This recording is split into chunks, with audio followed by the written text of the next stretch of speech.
I never liked the way that the hem came out. Never. It didn't come out pretty. So we want to look at the, remember I had pulled that string really long? We want to look at the right side. And when you fold it over, you're looking at the wrong side. So take your right side, find a 3-1 prong or whatever is easy for you, and start placing the needles, adding the yarn to your needles.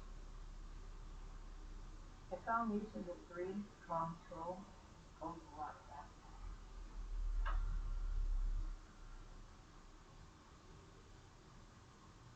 And you have to remember the stitches are very tiny because this is the sock, and we don't want it very soft. We want it a nice, beautiful sock. I used to make them really big, like, I thought, oh, this is the way it should be. And I realized they're too big, and they end up losing their elasticity. So I figured out, let's make it like soft, really soft, supposed to look like. Take a sock and really look at it and see how tight that stitch is. Those gaps are tiny. So I'm going to continue adding this toe, or actually, it's the toe.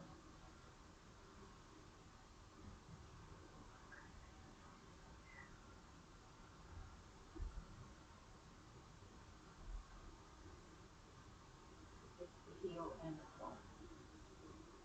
I'm going to knit all this like into the toe. I'm not going to knit. I'm going to add all these to the needles so I get to the very edge of that toe, and then I'm going to do the other side the same way, and I'll be right back to show you what I did. Okay, I got one side of the sock on. Now I'm adding the other side. I find using the 3-prong tool goes a lot more faster.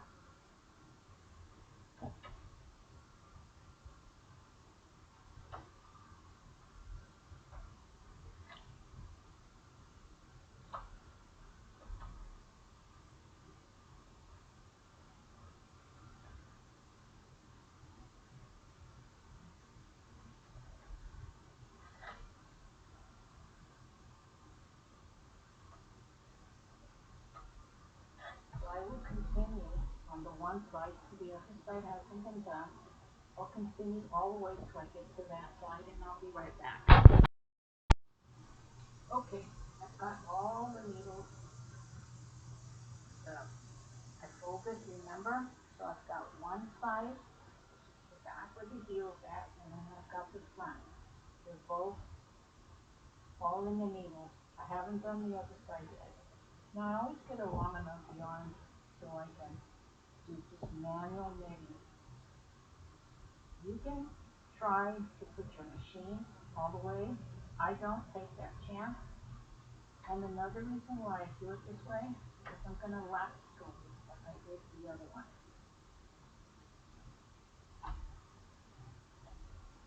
Okay, and I'm just going to use that in, so I'm going to try it again.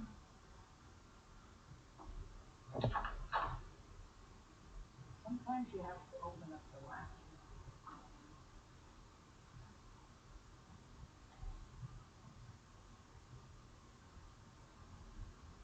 And I'm going to manually knit these one by one. And then when I look on the top, I have about 1/16 of an inch.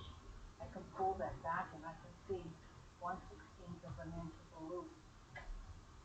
Because when I'm going to latch tool this up, close it up, it's going to be really beautiful when it's done.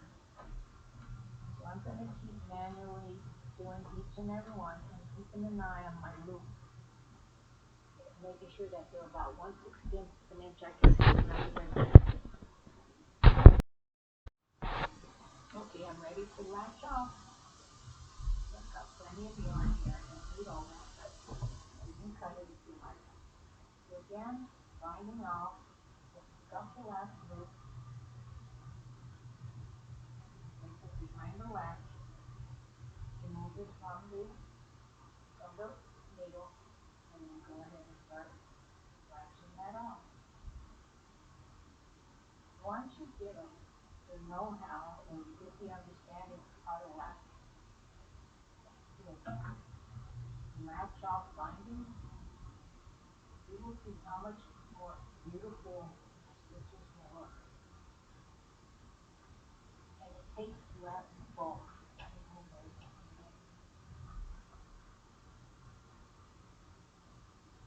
That's the whole purpose. You don't want to have a huge seam after you created a beautiful sock and you have this huge big seam.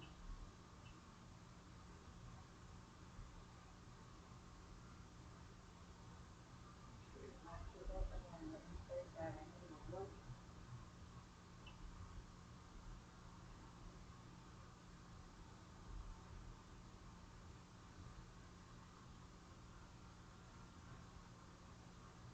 I have the air conditioner stitches here because fan, that's because it is 90 something, 97 degrees outside. And I think they just announced that it was 99.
Nope, drop that.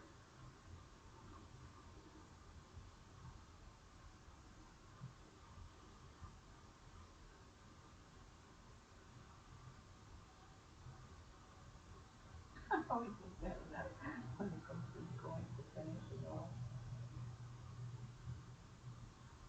But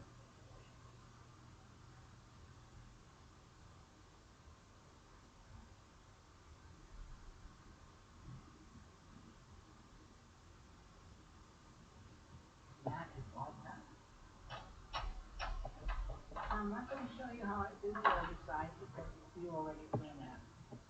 So once I have this done, and if you notice you skipped a stitch, not to worry. Don't worry. It's just a, it's you didn't skip a stitch. or 56. I just cut a piece of yarn out. That's why I open it up and I look at it.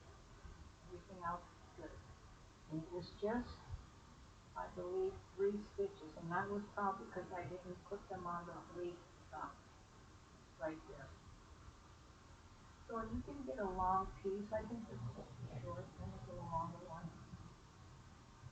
I want to latch to them all. Latch them up as if like I'm just doing the same thing.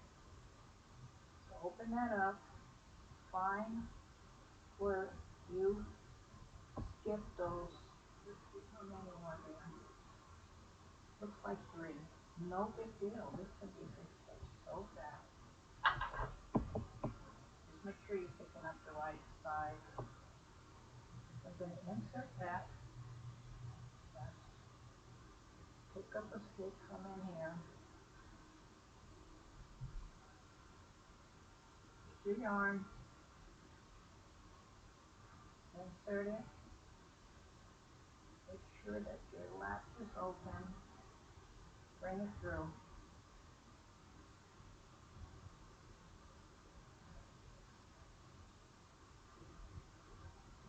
Go to the next one. Bring that through. Now I'm going to pick up all that yarn, 2 of the yarns. Go through, all the way through. Bring that through.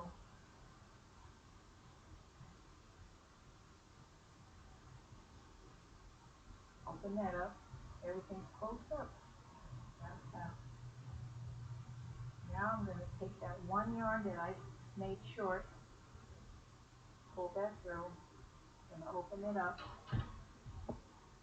Oh, there's still 1 more stitch that has to be done. It's okay. We've got that one hanging. That's what we wanted to do because I told you to do that. Insert your latch tool all the way through all those layers. Make sure your latch is closed. Here we go. So you open that up. Yep, you got a few more to do.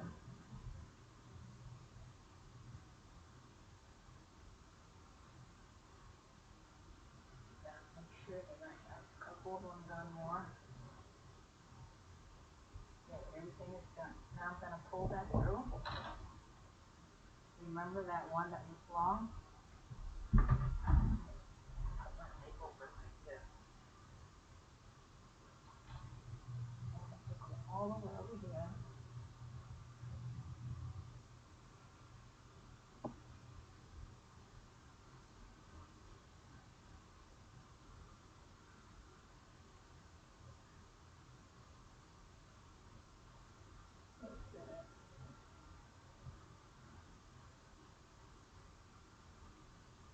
Want to make a knot on that one.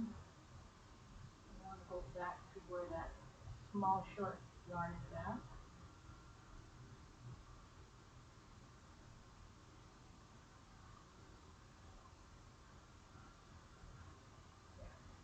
Through, open it up, closed up, it looks great.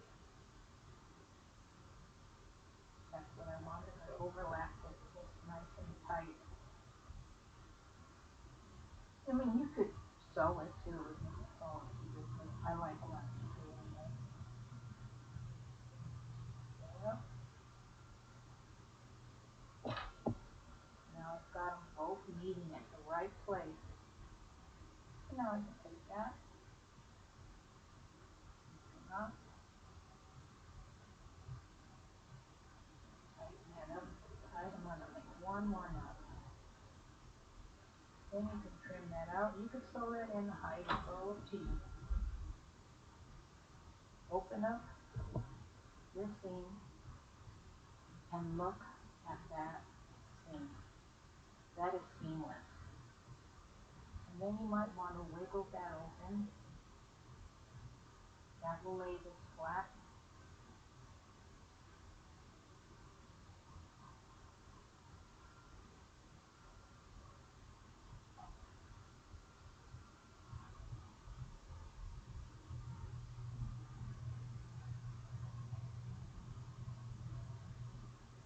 See that And I'd rather have this on this side like that. I don't mind seeing that. Eventually, when you wash these, that's going to flatten out eventually. So I'm not going to do the other side because I already showed you how to do that. The other side is the same thing. You're going to turn it inside out, making sure that you see the right side. You're going to add those to all your needles. Place the other one, place the other side, and just do the same thing. Latch tooling that off makes it look so professional. Literally looks really good, and it strengthens, strengthens, strengthens that very much too. Sewing the seams, I always sew them by hand. That's the only thing that I sew. I sew them like a hem all the way around, close it up, and then close it up, and the sock comes out really beautiful. And look how fast I made a pair of socks. That was quick. That was super quick. I think it topped, if it wasn't during the video, the first video was about 40 minutes or 41 minutes because I was talking and showing you step by step. Take about 15 or 15 minutes off of that. That talk would have been done in less than half an hour. And doing this was 15 minutes. So 30 minutes, I have a pair of socks. So I already did this earlier before I showed you this one. This one was done in less than 30 minutes. Oh, this one. This one was done in less than 30 minutes. And this would have been done in less than 30 minutes. So nearly, I say, if anything happens, 40 minutes, 45 tops. If you're really taking the time, say for instance, you just want to take the time. That's what you want to do. You want to take the time. But they came out so pretty. And then when I launder them, you want to get some mild soap, rinse them in some water, warm water, cold water, hot water, whatever you want to do. And then rinse them really good and then hang them up and just let them air dry. And you'll have some very soft, pliable socks. Just look at that sock. It feels so good. I don't feel like when I made them the way I would do them, I used to feel this bulk all over and it was so uncomfortable. I couldn't even walk on any of the socks I made. Now these I sewed by hand. I literally sewed them by hand. They don't look like the machine, like I did with the machine, where you see how it's nice and seamless. This one I literally sewed one side all by hand. The other side, I said to myself, why don't I just, I don't think you can see the other side, but the other side is more nicer. I can't show you. But look at that heel. Look at that heel toe. No holes, nothing. When I used to do them before, I would have holes and gaps, and I'm like, what am I doing wrong? And now I have a beautiful sock. They slip on really good in my shoes. My feet are swollen because when you sit down for a long, long time, your feet are swollen. This one was done on the machine, and this one you could see it's a big difference. You don't see that bulkiness. It's flat. It's already flattened out. And then the other side is even flat. No, nothing. No holes. Nothing. If you didn't really notice, if I didn't tell anybody, they would think that they were store bought. That's how pretty they come out. Beautiful, comfortable. I don't feel anything irritating my feet whatsoever. Like I used to when I used to make the socks. I would feel my toe. I would feel that really big seam. I don't feel that. It's so soft. And I mean, that's so pretty. I love the yellow. I'm going to be a sock lady. I'm going to be socks and socks and socks. Oh my God. And sometimes you got to keep practicing and finding your niche. I know I've done sweaters, and I know that sweaters isn't my thing. I love to make them, but I just know it's not something I want to do all the time. I used to do scarves. Scarves, I still love doing scarves, and I still love making leg warmers. And now I'm going to make leg warmers that use the ferrule. So those are going to be really pretty for the winter time. and hats. I just love knitting hats. I don't know why. I love knitting hats and combs for your neck and looking, but sweaters. I made, if you don't know, I made at least 20 something sweaters, and they're very time consuming. But for me, I have fallen in love making socks. Like I said, I was gonna buy a sock, one of those circular sock things. I've been watching YouTube videos for like 5 years, literally, since I first seen that CSM at the circular sock machine. And I said, oh, and they weren't expensive 5 years ago. They were like, you could get one for like under $700. Now they want $2,000 to $3,000 for a sock machine. And then I bought one of those plastic ones. The socks don't come out like this. So if you're gonna buy one of those Addy ones, don't anticipate your socks looking this fine at all because they're very thick needles. Because they're for hats. They're literally for scarves and hats. So if you want a nice, fine seam, look at that. No air. It looks like a sock. But once these get washed, it literally looks like a sock sock. This is a thread 3 millimeter. So it uses one by one yarn. This is a one by one cotton twill. Very thin. That you could literally embroider with this. Literally, you can embroider with this kind of yarn, cotton yarn. So I have a whole book of it. Buying this type of yarn, this is the crocheting yarn. We all bought this, when we did our crochet in our little lacy little dowlies. I love to buy these when they're on sale. Sometimes you get for 99 cents. And they can make 2 pairs of socks. That's how thin this yarn is. It's the same type of yarn as this, except this is multicolored. This is just a little bit more finer, just a wee bit, not too much, but just a wee bit. This has more of a sheen and a very soft texture to it. So I like that. I bought this one by one soft yarn. It says it was going to work through here for this kind of machine. It did. It was like tearing up all the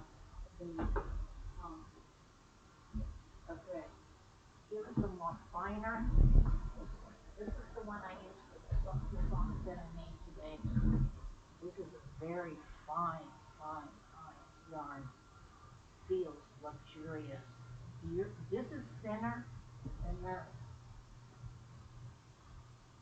and it makes a luxurious sock. So I do buy this kind of yarn as well. And then this is just cotton crochet, same as this one. And I've made socks with this. I bought this really fine yarn, thinking it was going to work, but it it breaks. It doesn't break now. Not that I want it to break, it doesn't break, but it breaks. It breaks. But this could be a filler. You can add this as a filler. Like if I wanted to fill it with this one, it would work perfectly for a filler. And then again, this is the same crochet type of yarn, same fineness. I love that. This would make a pair of socks too, even this little tiny bit. So I hope that helps you in your sock journey. And I'm almost finished with all my yarn that I had bought from the thrift store. There were 10 huge bags. I made 25 sweaters. I've made 25 or 26 or 27 hats. I've already made fingerless mittens. What else? Scarves, coals for the neck, and now and vests. And now I nearly have hardly any more yarn. And I wanted to get rid of all that yarn before I buy cone yarn. I'm gonna buy those big cones, so I'm gonna buy just to make socks. I think socks is my thing. And I've also made pillowcases. You've seen how I made beautiful pillowcases and cushions. Those are really easy to make. Pillowcases and cushions, just cushions. They're not pillowcases, but they look like pillowcases, but you make cushions for your couches. You make wonderful gifts. And I love making washcloths. I think these are perfect for washcloths, for the cotton washcloth. Like whatever's gonna be left over, like little remnants, like I dropped one I should have showed you, little remnants, I'm gonna put those together and make cute little washcloths for the kitchen. And I hope it helps you. Enjoy your mailing day. I love you all.